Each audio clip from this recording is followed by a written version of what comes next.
Hey, let's talk about the Great Depression. Great Depression, first of all, was not that great. It was pretty miserable.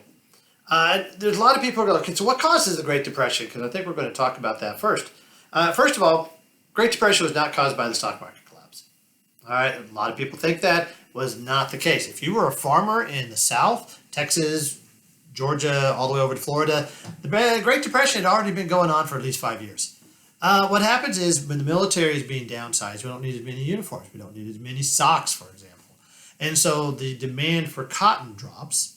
And so the price for cotton drops. So if you're a cotton farmer, what you do is you grow more cotton. Well, now you have even more supply, which pushes the prices down even lower. But in order for you to make money, you've got to continue to make more and more cotton. Now, the reality is if you stop growing so much cotton and all your neighbors stop growing so much cotton, the lack of supply would push the price up. However, do you really trust your neighbor to do that? Yeah, I didn't think so. And so what ends up happening is we have an oversupply of agricultural materials, not just cotton, but also things like castor beans, which were used in airplane engines, food stocks, ethanol, things like this. And so for the agricultural sector, the Great Depression had already been going on. Add to that a massive drought that's going to hit the Great Plains called the Dust Bowl, and people are really already hurting. And so what the stock market does, though, is the stock market makes things even worse because for people who are not in agriculture. See, what happens here is people are buying into stocks on margin, right? But that basically means you put down a small part, maybe 10% at most, of the price of the stock, and the government and the bank is going to float you the other 90% for the price of stock. So you can go and buy Sears and Roebuck, whatever, that's fine. All right, the problem is what happens if the price drops? And in October of 1929, the price dropped about 90%. And so what ends up happening now is banks are like, whoa, we don't have any money. We need our debt coming in.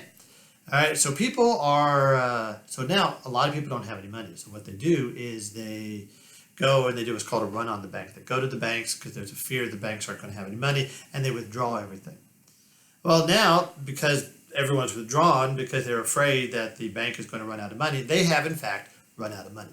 And so what they do is they call in all of the loans that people owe them. All those, hey, listen, you know what? I loaned you a bunch of money, $5,000, so you could buy stocks. I need that $5,000. Well, guess what? You don't have $5,000. And so the bank now doesn't have any money and the banks fail. Well, with the banks failing, people become even more distrustful of the financial system. So there's more bank runs, causing more bank failures. And part of this is because we have a decentralized banking system in the United States. Large banks actually printed their own money, their own paper money, not their own coins, but their own paper money. And so you have this widespread, of course, when the banks fail, then all that paper money that they've printed is useless. It's worthless, except for maybe as a collector's item. And you know what? You can't buy bread on a collector's item. So, hey, guess what? You are now broke. All right. Furthermore, is when banks fail, banks and businesses have to have a really close relationship. So you don't have any money. So you stop buying stuff. Remember the 20s was all about consumerism. All right. And so you stop buying stuff. And so now I'm a store. I've got all these dresses. I've got all of this, these washing machines. I've got all these things that nobody wants to buy. So what do?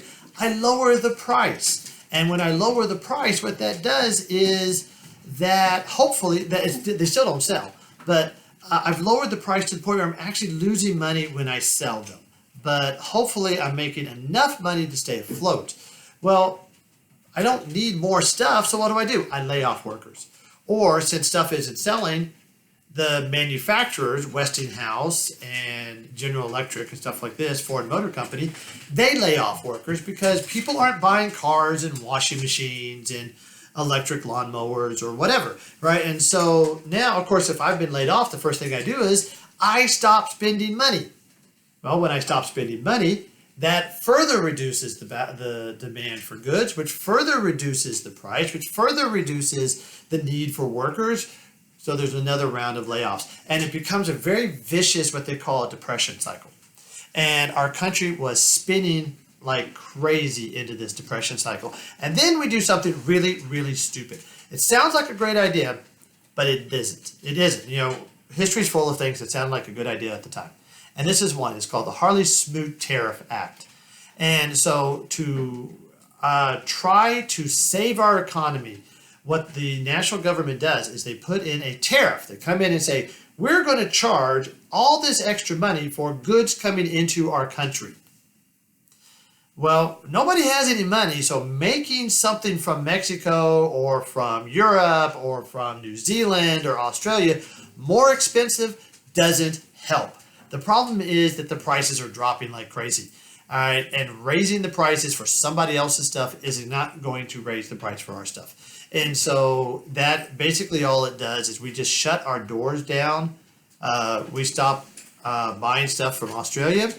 And so what ends up happening is Australia's economy tanks. We stop loaning money to Germany, and Germany, their economy tanks. Well, Germany owes a bunch of money to France and owes a bunch of money to England and Belgium. And since their economy is tanked, they're not making those payments for the war, called war reparations. And so the English, the French, the German economy, the Belgian economy, they all tank too. In other words, because of the Harley-Smoot Tariff Act, basically we take our depression and we share it with the whole world. And then it becomes, instead of a depression, it becomes a Great Depression. Now, we've had economic downturns in my lifetime. I'm almost 50 years old. I've seen a couple of them. The housing bubble and the savings and loan debacle in the 80s and things like this, right? But there was nothing in my lifetime to compare to the Great Depression. The United States had about a 33% unemployment rate. That means that when you factor in those people who could work, sorry about that, the dog was barking. Anyway, so we've spread this Great Depression out. And all right, so we have about a 33% unemployment rate. There's massive starvation. People who they don't have the materials to provide for themselves. Some places are hit, for example, the Appalachian regions of West Virginia and the state of West Virginia. Reality is, never recover from the Great Depression. Certain parts of the Deep South are still, their population will not reach the levels and the income levels from before the Great Depression until the 1990s. It is that devastating. All right. Why didn't the United States government do anything about it? Well, they did. They tried, but understand that the budget of the United States government was less than the budget of the state of Texas, or less than the budget of the state of New York. The national government simply had no money to deal with a crisis of this magnitude. We had economic downturns before.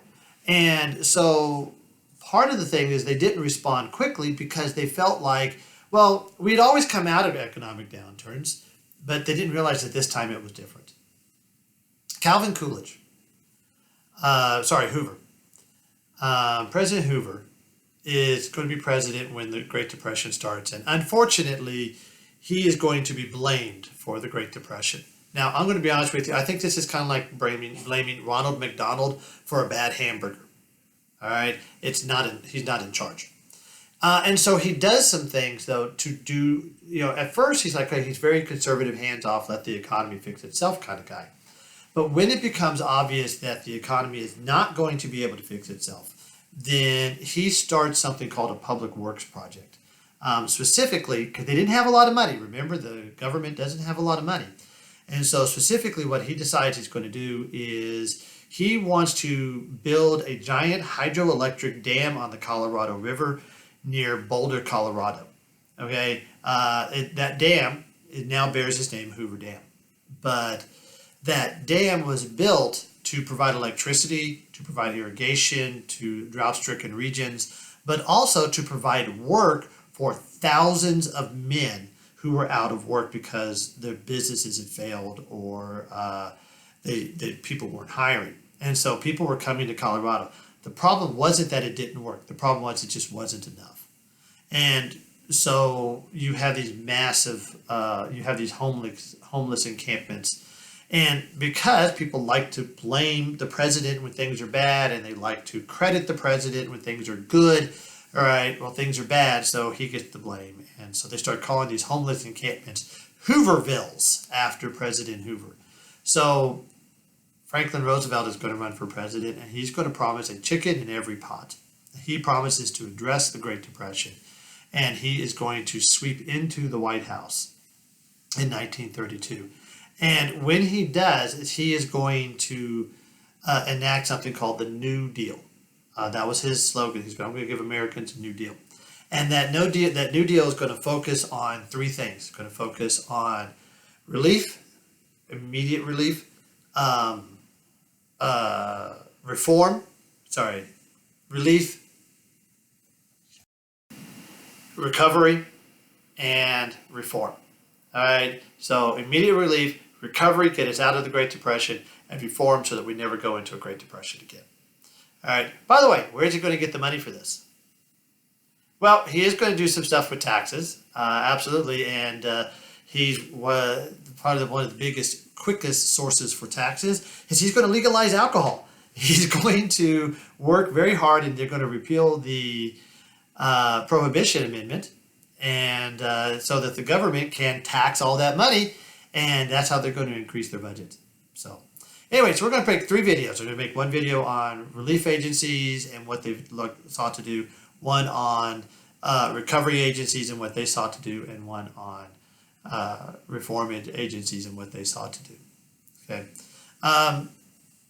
Understand the Great Depression was a time of terrible and dehumanizing suffering. And so what's going to end up happening is we're going to, in class, we'll look at some of the pictures from a photographer named Dorothea Lange and some others, and we're going to look at what the Great Depression looked like from the eyes of a photographer. And so, but until then, I want to see how things are going to play out. Until then, I'll talk to you later. See you in class.